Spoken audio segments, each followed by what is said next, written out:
Welcome to our deep dive into the 2024 GEOINT Symposium. Oh, wow. Yeah. We are going behind the scenes with Project Geospatial, Nice. and they did a fantastic job capturing interviews Yeah. with all the big players. Absolutely. We're going to sift through them together, Go. unpack what's new and noteworthy.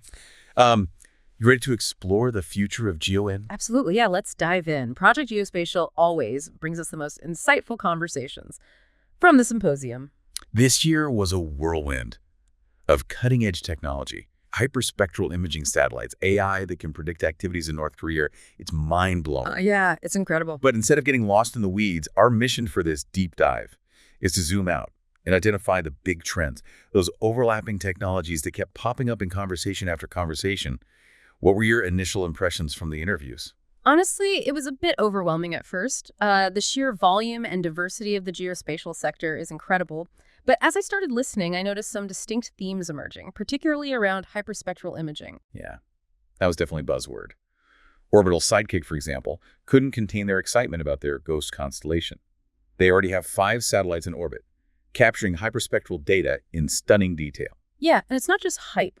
Hyperspectral imaging is a game changer because it essentially allows us to chemically fingerprint anything on Earth. Wow. Think about it. We can detect pollution, identify mineral deposits, even monitor crop health with incredible precision, all from space. It's like having X-ray vision for the planet. And Orbital Sidekick isn't just offering raw data, they're focusing on delivering actionable insights, which seems to be a trend across the board. Absolutely. Companies are realizing that it's not enough to just collect massive amounts of data. They need to make it meaningful, turn those pixels into something that can be used to solve real-world problems. Albedo is another company taking this approach. They're also launching a hyperspectral constellation, but their unique selling point is their focus on nighttime thermal imaging. Imagine being able to see heat signatures from space, even in the dark.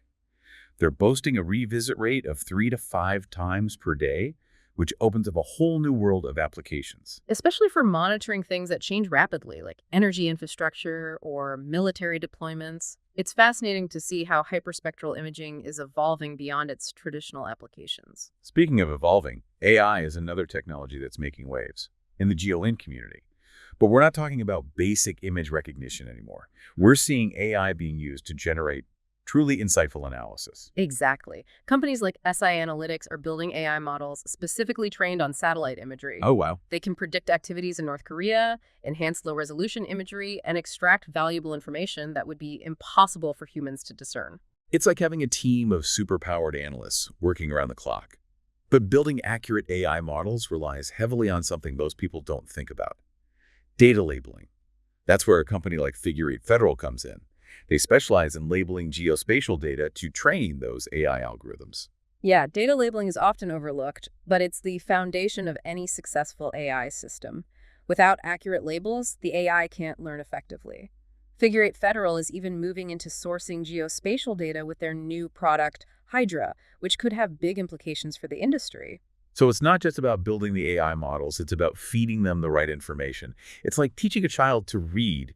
You need clear, consistent labels to help them understand the world. Exactly, and that brings us to another important theme from the symposium, the cloud. The cloud. I thought this was a GeoINT conference. What does cloud computing have to do with satellites and maps?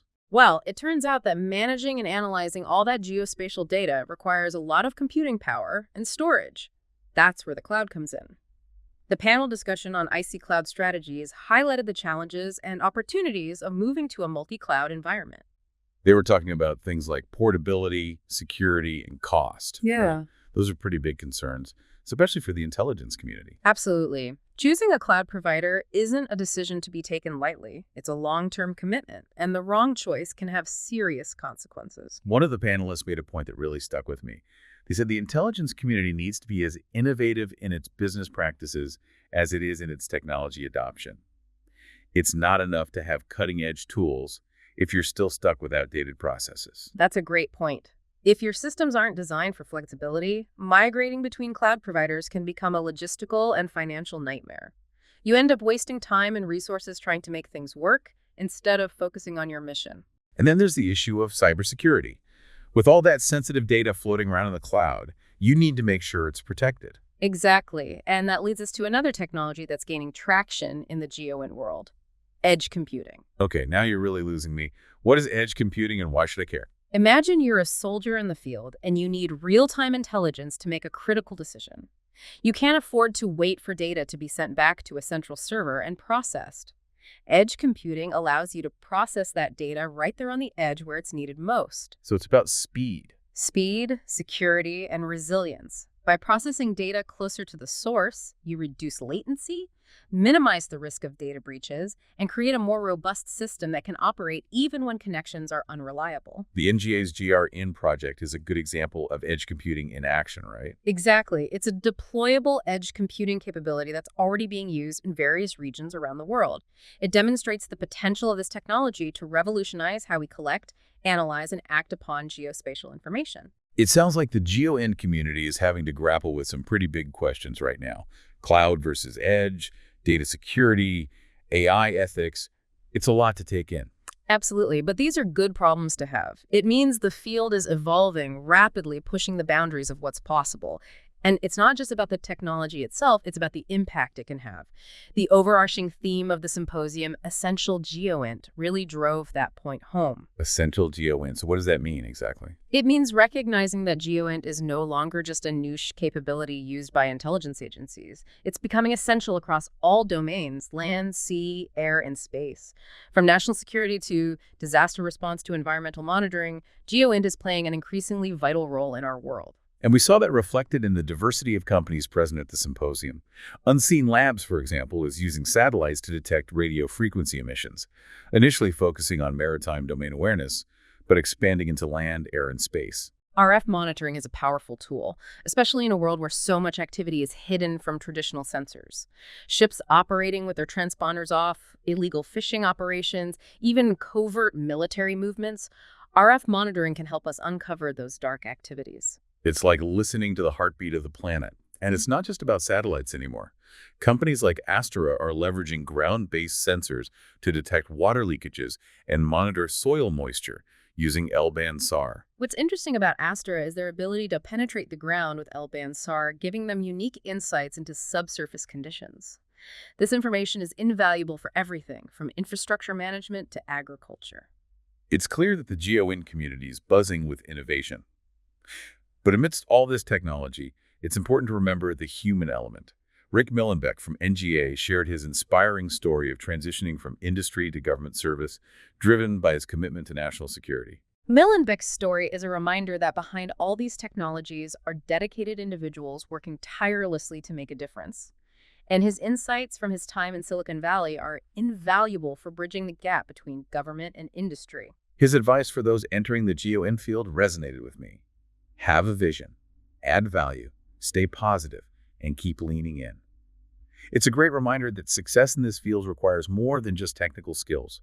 You need passion, purpose, and a willingness to embrace new challenges. Absolutely. The GeoINT community is full of incredibly talented and dedicated people, and it's inspiring to see how they're using their skills to make the world a better place. Yeah, it's amazing to see how individuals like Millenbeck are bringing their expertise from the private sector to contribute to the national security mission. Yeah, it really highlights how important collaboration is becoming between government and industry. Speaking of collaboration, did you notice how many companies at the symposium are blurring the lines between traditional GeoINT and other industries? Absolutely. Pixel, for instance, is using hyperspectral imaging for all sorts of applications. They're monitoring greenhouse gas emissions, assessing forest health. They're even working on their own constellation of hyperspectral satellites. It sounds like access to this technology is opening up. That's a key takeaway. It's not just about having the data, it's about having the tools and expertise to make sense of it. Companies like Google are leading the charge in making geospatial analysis more accessible. Their recent authorization to operate at top secret and secret levels is a big deal. Right. Now they can apply their cloud infrastructure and AI capabilities to even more sensitive government projects. It's a game changer for the community. Earlier, we talked about the challenges of moving to a multi-cloud environment.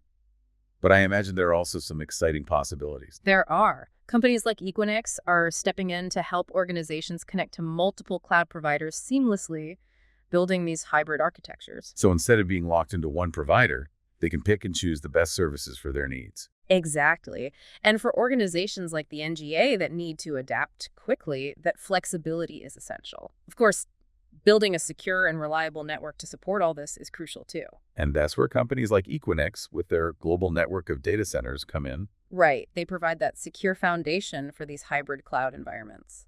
With the technology changing so rapidly, are you ever worried about falling behind? Honestly, it's been dizzying at times, but this symposium really drove home the point that the GEOINT community is at the forefront of innovation. From hyperspectral imaging and AI analytics to cloud and edge computing, it feels like the possibilities are limitless. It's exciting. But in all the excitement about the technology, we can't forget about the people. We need skilled analysts, creative thinkers, and passionate individuals to actually put this technology to work. Absolutely. Investing in workforce development and training is crucial to ensure that we have the talent to keep pace with these advancements. We need to inspire the next generation of GEOINT professionals. Organizations like the Open Geospatial Consortium are doing great work fostering collaboration and interoperability within the community. Their open standards and best practices are key for making sure all these different systems and data sources can work together seamlessly. And we need to ensure that we're building a diverse and inclusive GeoInt community. We need people from all backgrounds and perspectives to bring their talents to the field. Diversity is crucial for innovation. Having a range of viewpoints and experiences leads to more creative solutions and fresh approaches to problems. You know, I was really impressed by the number of companies at this symposium that are focused on giving back to the community. Me too. The Civil Air Patrol's National Geospatial Program is a great example. They're training young people in geospatial skills, giving them a chance to use their skills in real-world missions. It's inspiring to see young people getting involved and developing a passion for using GeoInt to make a positive impact. It shows that this community is about more than just technology. It's about people, collaboration, and a commitment to making the world a better place. The 2024 GeoInt Symposium was a testament to the power of that human spirit. It was amazing to see so many talented individuals coming together with a shared purpose. So we've covered a lot of ground in this deep dive into the GeoInt Symposium, from hyperspectral imaging and AI to cloud computing and edge computing. It's clear that the landscape is evolving at a rapid pace. Yeah, it's been a whirlwind tour of cutting-edge technology and innovative thinking. But amidst all this change, what stood out to you most? Was it a specific technology, a company, or a trend that sparked your curiosity? Honestly, what resonated with me the most was that overarching theme we keep coming back to: essential GeoInt. It's a powerful concept because it highlights how geospatial intelligence is becoming increasingly relevant to everyone, not just specialists. You're right. It's not just about satellites and maps anymore. It's about connecting the dots, using data to understand our planet and make informed decisions. Whether it is tackling climate change, responding to disasters, or even just planning a more efficient commute, GeoInt is quietly becoming part of our everyday lives. And this symposium really showcased that shift. We saw companies using GeoInt to monitor everything from greenhouse gas emissions to soil moisture levels. The applications are incredibly diverse, and it's clear that this is just the beginning. If our listeners feeling inspired to learn more, where should they start? I encourage you to explore the websites of some of the companies we discussed today. They often have great resources, case studies, and even blog posts that explain their work in more detail. And if you're feeling really adventurous, start playing around with some of the free GeoInt tools and platforms that are available online. You might be surprised by what you can discover. That's a great idea. And don't forget to connect with us on social media. We'd love to hear your thoughts on the symposium, what sparked your interest, or any questions you might have. This deep dive was just a taste of what the world of GeoInt has to offer.